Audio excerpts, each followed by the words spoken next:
तो देखो तो बच्चों, अक्टूबर का मंथ अब लगभग ख़त्म ही होने आ गया है, क्योंकि अब इस मंथ में दीपावली वगैरह आ जाएगी। एंड कहीं ना कहीं हम जानते हैं कि इस मंथ में हम हमारी पढ़ाई पर कंसंट्रेट उतना नहीं कर पाएंगे। लेकिन एक बात बता रहा हूँ आप लोगों की, स्कूल में नवंबर एंड से मोस्टली प्री बोर्ड स्टार्ट होने वाले हैं। किसी किसी के स्कूल में दिसंबर में होने वाले हैं, और जनवरी में आप लोगों के प्रैक्टिकल एग्जामिनेशन आने वाली है, और 15 फरवरी से लगभग मान के चलो बोर्ड एग्जाम स्टार्ट हो जाएंगी। यानी अब कुल मिलाकर आपके पास में आधा नवंबर आधा दिसंबर है, और इन दोनों को कंबाइन कर दो तो एक महीना बचता है। उसके अलावा जनवरी में आप जितना टाइम निकाल पाए, और 15 दिन की फरवरी है। यानी मोटे मोटे तौर पर अब आप लोगों के पास में अपनी बोर्ड एग्जाम्स के प्रिपरेशन के लिए हार्डली 2 महीने बचते हैं। वैसे तो कैलकुलेट करोगे तो नवंबर दिसंबर जनवरी फरवरी 4 महीने नज़र आएंगे, फरवरी को आधा भी मानोगे तो 3.5 नज़र आएंगे। लेकिन फिर भी आपके प्रैक्टिकल एग्जाम्स और प्री बोर्ड की वजह से आप कंसंट्रेट नहीं कर पाओगे। मतलब मोटे मोटे तौर पर 1.5 से 2 महीना ही बचा है। अब इस 1.5 से 2 महीने के अंदर अगर आप लोग अपनी केमिस्ट्री के अंदर फुल मार्क्स लेकर आना चाहते हो, तो मेरी बताई हुई स्ट्रेटेजी बेटा आपको आज से ही फॉलो करनी है। अगर आप आज ये वीडियो को देख रहे हो ना, तो आपको आज से ही इस पर्टिकुलर स्ट्रेटेजी को फॉलो करना पड़ेगा, क्योंकि अगर आपने ये स्ट्रेटेजी फॉलो नहीं करी तो फिर पिछड़ जाओगे। ये स्ट्रेटेजी का अगर आप वीडियो देख रहे हो तो कौन इसको फॉलो कर सकता है? वो स्टूडेंट फॉलो कर सकता है जो मेरे साथ में डे 1 से पढ़ रहा है, यानी जून से पढ़ रहा है। वो स्टूडेंट भी फॉलो कर सकता है जिसने मुझे अभी अभी ज्वाइन किया है, या वो स्टूडेंट भी देख सकता है जो इसे आज पहली बार देख रहा है। जिसका प्रिपरेशन का स्केल 0% है वो भी देख सकता है, जो बहुत बढ़िया प्रिपरेशन करके चल रहा है वो भी देख सकता है, जिसका प्रिपरेशन एवरेज है वो भी देख सकता है। यानी कोई भी स्टूडेंट इस पर्टिकुलर स्ट्रेटेजी को फॉलो कर सकता है। लेकिन आगे बढ़ने से पहले आप लोगों के पास में 3 चीज़ें बहुत ज़्यादा ज़रूरी होनी चाहिए केमिस्ट्री में फुल मार्क्स लाने के लिए। पहला तो भैया ग्रेविटी सर्कल यूट्यूब चैनल आपके पास में सब्सक्राइब होना चाहिए।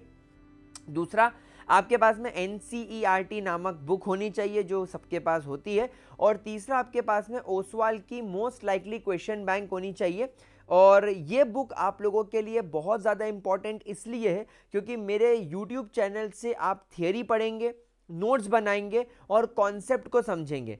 NCERT साथ साथ में रिवाइज करेंगे और NCERT के क्वेश्चन सॉल्व करेंगे। लेकिन इतना करने के बाद भी हम लोगों की प्रैक्टिस में कमी रह जाती है, और प्रैक्टिस की कमी को पूरा करने के लिए ओसवाल की ये वाली क्वेश्चन बैंक आपके पास में ज़रूर होनी चाहिए। तो 1 सेकेंड के लिए पहले ज़रा इसका वीडियो चेकआउट कर लो। देखो, ये हमारी ओसवाल की गुरुकुल बाय ओसवाल की बुक, जो कि मोस्ट लाइकली क्वेश्चन बैंक है। आप देख सकते हो हमारे पास में English core, mathematics, biology, physics and chemistry की ये बुक्स हमारे पास में अवेलेबल है।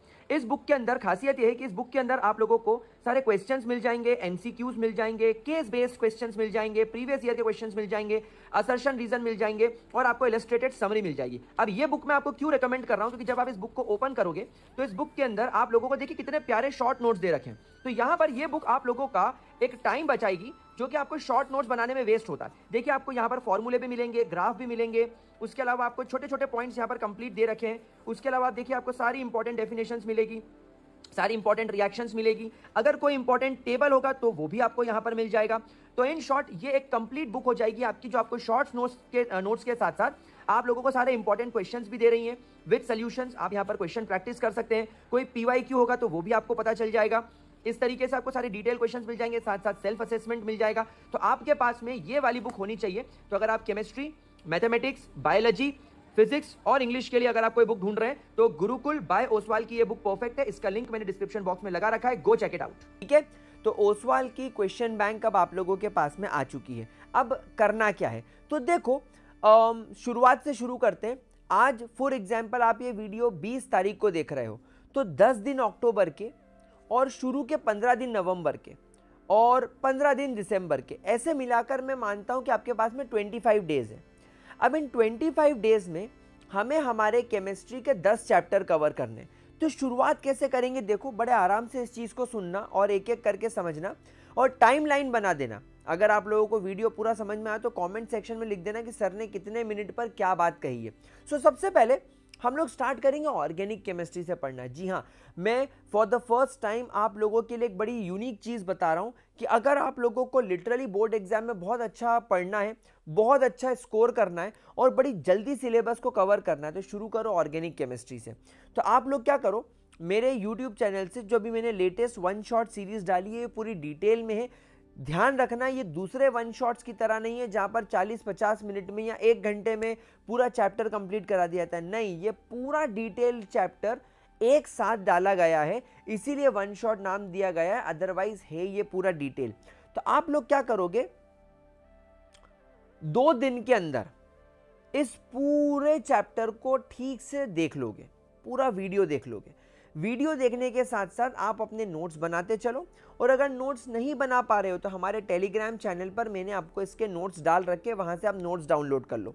तो नोट्स देखते चलो, लेक्चर सुनते चलो, और साथ साथ में NCERT खोल के रखो, और जो टॉपिक मैंने पढ़ा दिया है, जितना मैंने पढ़ा दिया है उतना एक बार NCERT देख लो, और NCERT में जहाँ जहाँ एग्जाम्पल्स आ रहे हैं, जहाँ जहाँ इनटेक्स्ट क्वेश्चन आ रहे हैं, वो पूरा सॉल्व करते चलो। अब 2 दिन के अंदर अंदर, या चलो 2.5 दिन ले लो, 2.5 डेज ले लो, आप पूरा मेरा चैप्टर देख चुके होगे, नोट्स देख चुके होगे, NCERT रीड करते करते इनटेक्स्ट क्वेश्चन और एक्सरसाइज कर चुके होगे। अब आपको अगले 1.5 दिन यानी 1.5 डे आपको NCERT की एक्सरसाइज सॉल्व करने में लगाना है, और ओसवाल के मोस्ट लाइकली क्वेश्चन बैंक से आपको PYQs करना है, और कुछ कुछ इंपॉर्टेंट क्वेश्चन जैसे कि असर्शन रीजन हो गया, केस बेस्ड हो गया, ऐसे क्वेश्चंस लगाने हैं। आपका एक चैप्टर कंप्लीट हो गया। ये मैंने आपको सिंपल सी बात बताई है कि यहाँ पर ये बड़े चैप्टर्स के लिए डेज है। फॉर एग्जाम्पल अगर आप अमाइंस की बात करो तो अमाइंस एक छोटा चैप्टर है, ये आप पूरा 1 दिन में फिनिश कर सकते हो, और 1 दिन में फिनिश करने के बाद अगले दिन आप क्या कर सकते हो, इसका NCERT और क्वेश्चन बैंक सॉल्व कर सकते हो। तो कई चैप्टर्स आपके 1.5 दिन में हो जाएंगे, कई चैप्टर आपके 2.5 दिन में हो जाएंगे, और कुछ चैप्टर आपके 1 दिन में भी हो सकते हैं। जैसे हम बात करें ऑर्गेनिक के बाद फिजिकल केमिस्ट्री की, फिजिकल केमिस्ट्री में सॉल्यूशंस आप अगर प्रॉपर वीडियो देखना स्टार्ट करोगे तो आधे दिन में आप इस पूरे लेक्चर को देख सकते हो। आधे दिन में आप इसकी NCERT सॉल्व करो with in-text question, example and back exercise, और अगले दिन आप इसके मोस्ट लाइकली क्वेश्चन बैंक कर सकते हो। तो आप फिजिकल केमिस्ट्री के जो 3 चैप्टर हैं, वो 3 चैप्टर आप मान के चलो 4.5 से 5 दिन में कंप्लीट कर सकते हो। और ये होता है, आप लोगों को सिटिंग बढ़ानी पड़ेगी। और एक बात बता दूं मैं, ये जो प्लान मैंने आपको बताया ना कि मेरा वीडियो देखो, NCERT खोल के रखो, क्वेश्चन सॉल्व करो, अगले दिन एक्सरसाइज सॉल्व करो, और ओसवाल का मोस्ट लाइकली क्वेश्चन बैंक लगाओ, ये पॉसिबल है। लेकिन ये पॉसिबल कब है, जब आप लोग एक डेडलाइन सेट कर लो कि मुझे 15 दिसंबर तक मेरा सिलेबस कंप्लीट करना है, और मेरे पास में इवन दो 15 दिसंबर तक का टाइम दिख रहा है, लेकिन मेरे पास में दिन केवल 20 है। तो 20 से 25 दिन में मुझे 10 चैप्टर कंप्लीट करने हैं। अगर मैं 25 दिन को 10 चैप्टर से डिवाइड करूं तो 2.5 दिन होता है। आप 2.5 दिन में ये पूरा का पूरा सिलेबस कंप्लीट कर सकते हो। तो अब आप लोगों को अपनी सिटिंग बढ़ानी पड़ेगी, अब आप लोगों को सोशल मीडिया से ध्यान हटाना पड़ेगा, दोस्तों के साथ घूमना फिरना वेल्लागिरी हटानी पड़ेगी, और आप लोगों को स्कूल से भी टाइम निकालना पड़ेगा, ट्यूशन से टाइम निकालना पड़ेगा।